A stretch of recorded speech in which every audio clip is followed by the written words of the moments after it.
जय श्री कृष्णा, जय श्री राम। एक व्यक्ति से मैंने पूछा कि तुम्हारा धर्म क्या है।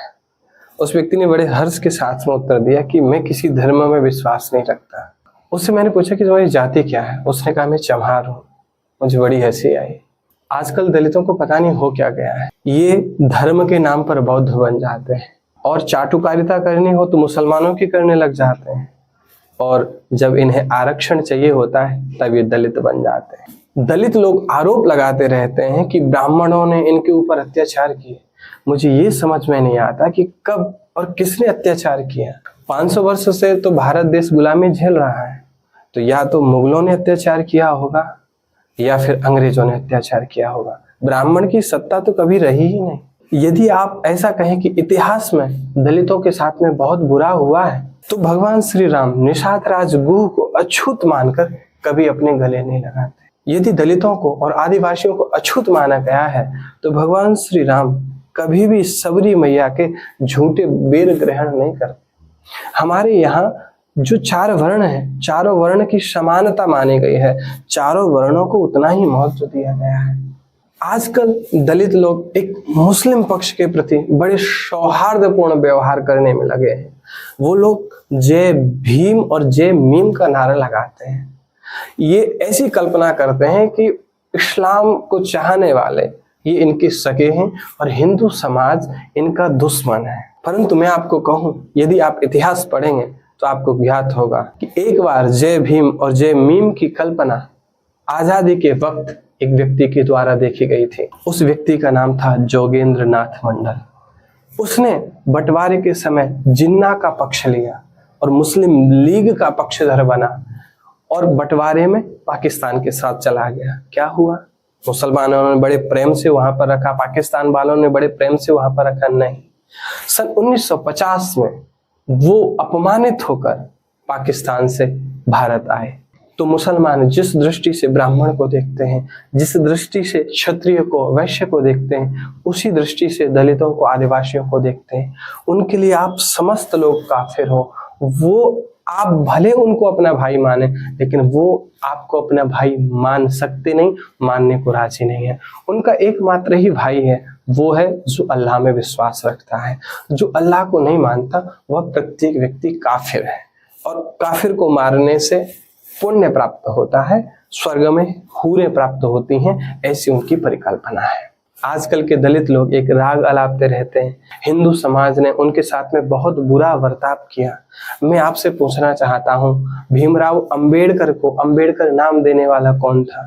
भीमराव अंबेडकर को अंबेडकर नाम एक हिंदू ब्राह्मण ने दिया था। मैं आपसे पूछना चाहता हूँ कि भीमराव अंबेडकर के छात्रवृत्ति की व्यवस्था किसने की थी? भीमराव अंबेडकर के छात्रवृत्ति की व्यवस्था करने वाला जो राजा था वो भी एक हिंदू समुदाय से था। यदि हिंदू समुदाय दलितों के विरोध में था, तो भीमराव उस समय, जिस समय बहुसंख्यक क्षत्रिय थे, बहुसंख्यक वैश्य थे, उस समय इतनी श्रेष्ठ और ऊंची शिक्षा को उन्होंने कैसे प्राप्त कर लिया? क्या उन्होंने लड़के तलवार के बलबूते उस शिक्षा को प्राप्त कर लिया? कहीं ना कहीं उनकी शिक्षा में वो समस्त हिंदू शिक्षक, कहीं ना कहीं वो राजा, सभी का सौहार्दपूर्ण व्यवहार, दलित के प्रति प्रेम नहीं है तो क्या है? मैं आपसे पूछना चाहता हूं कि आप अपने आप को क्या समझते हैं? आप अपने आप को बौद्ध समझते हैं? और बौद्ध किस तरीके के बौद्ध, किन धारणाओं को मानने वाले बौद्ध हो? मैंने किसी भी भारत के दलित बौद्ध को बौद्ध परंपरा के अनुसार जीते हुए नहीं देखा है। बौद्ध कहने वाले भारतीय दलित क्या करते हैं? हिंदू देवी देवताओं को गाली देते हैं। हिंदू देवी देवताओं, त्योहारों के विपरीत मनगढ़ंत कहानियां बनाई जाती हैं। ये समस्त कर्म करके आप अपने आप को बौद्ध मत का प्रचारक समझते हैं, बौद्ध मत को मानने वाला समझते हैं। एक क्लिप मैंने देखी थी, उसमें एक लड़की जो अपने आप को दलित कह रही थी, बौद्ध अंबेडकरवादी कह रही थी, वो भगवती दुर्गा के ऊपर क्या कह रही थी कि नवरात्रि इसलिए मनाई जाती है कि महिषासुर नाम के एक दलित राजा, यादवों के एक राजा थे, और दुर्गा के साथ में उनकी शादी करवाई गई और सुहाग रात वाले दिन दुर्गा ने उनका वध कर दिया, इसलिए नवरात्रि मनाई जाती है। अरे थू है तुम्हारी नीच मानसिकता पर। अरे तुम्हारी उत्पत्ति कहाँ से हुई है? अरे तुम अपने घर में बाप से, दादा से, उनके परदादा से पूछो कि वो करते क्या थे। वो क्या मूर्ति पूजा नहीं करते थे? वो क्या राम या कृष्ण की पूजा नहीं करते थे?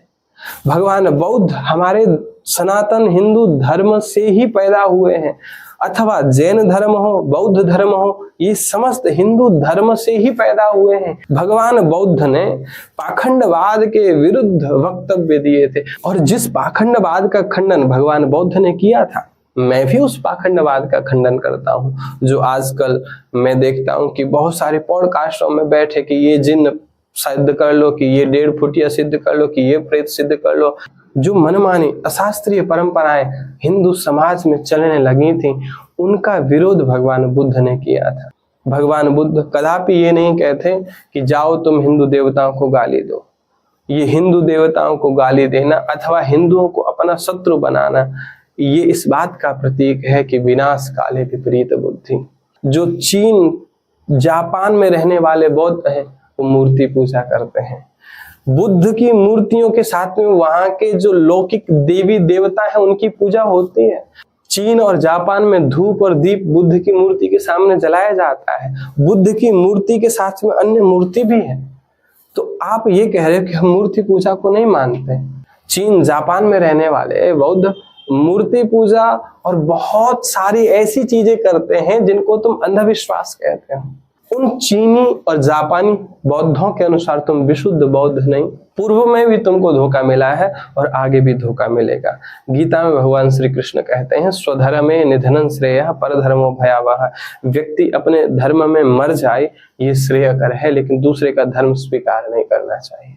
तो बौद्ध हो, जैन हो, सिख हो, ये समस्त हमारे हिंदू धर्म के ही तो अनेकानेक शाखाएं हैं। आप बुद्ध धर्म को मानो, कोई दिक्कत नहीं, हम मना नहीं कर रहे, लेकिन कम से कम हमारे हिंदू धर्म को गाली तो मत दो।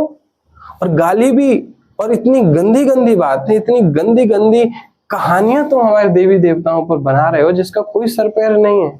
और हम फिर भी आपको कुछ नहीं कह रहे, और हम फिर भी आपको गले लगाने को तैयार हैं। यदि कोई दलित व्यक्ति मुझे अपने घर भोजन करने के लिए आमंत्रित करता है तो मैं उसके घर जाऊंगा, और यदि तुमको ऐसा लगे कि उसके घर जाके तुम उस पर बोझा डाल रहे हो, उसके घर भोजन बनाने की व्यवस्था में जितना भी खर्चा होगा उस दिन का खर्चा मैं अपनी ओर से व्यय करूंगा, और मैं उसके साथ में बैठ के खाना खाऊंगा।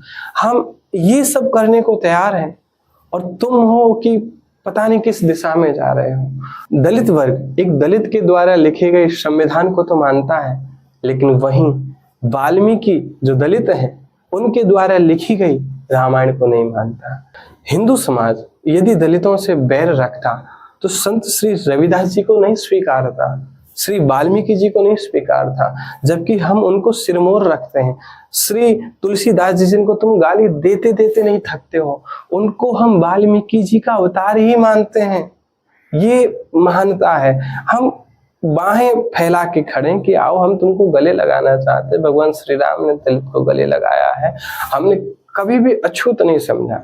अच्छा, कहीं कहीं ऐसा भाव हो सकता है कि भाई अछूत समझो, बोले कि इससे हाथ नहीं लगाना, तो वो इस प्रकरण में हो सकता है कि जो चमार, जिनको आप चमार बोलते, बोल चमार क्यों कहा जाता है कि वो चमड़े का कार्य करते, चमड़ा को अपवित्र माना जाता है। तो मैं जब गुरुजी के पास में रहता था तो मैं अपने सर के बालों को हाथ लगाऊं और मंदिर में जाऊं तो गुरुजी कहते हाथ धो के आओ, क्यों तुमने बालों को हाथ लगाया, अपवित्र हो गए। तो उसी प्रकार चमड़े के कार्य में रहने वाला व्यक्ति प्राय उसको पवित्रता, जब तक वो स्नान और शुद्धि नहीं कर ले, उसको मंदिर आदि में प्रवेश वर्जित है। और हम भी शौच आदि से निवृत्त हो अथवा चमड़े आदि के चप्पल जूते सब उतरवा दिए जाते हैं, पर्स रखवा दिए जाते हैं जब आप पूजा में हो तो। क्यों? क्योंकि उस चीज से, चमड़े से आपको दूरी बना के रखनी है। हाथ पवित्र करो, धो, मुख मंजन, प्राशन आदि करो। तो उसमें किसी जगह ऐसा कृत्य किया, किसी जगह ऐसी घटना घटित हुई हो कि जिसमें कहा कि नहीं नहीं इसको स्पर्श नहीं करना, तो मात्र इन अशुद्धियों के कारण हो सकते हैं। उसको हमको मात्र संयोग ही समझना चाहिए। परंतु आप इतिहास उठा के देखेंगे, ये सब जो यूट्यूब में बोलते रहते हैं ये सब मनगढ़ंत कहानियां हैं। इनसे बचना चाहिए और आप अपने धर्म की ओर वापस लौटिए। अपने दादा से, परदादा से, दादी से, घर में नानी से पूछिए कि आप 50 साल पहले क्या करते थे।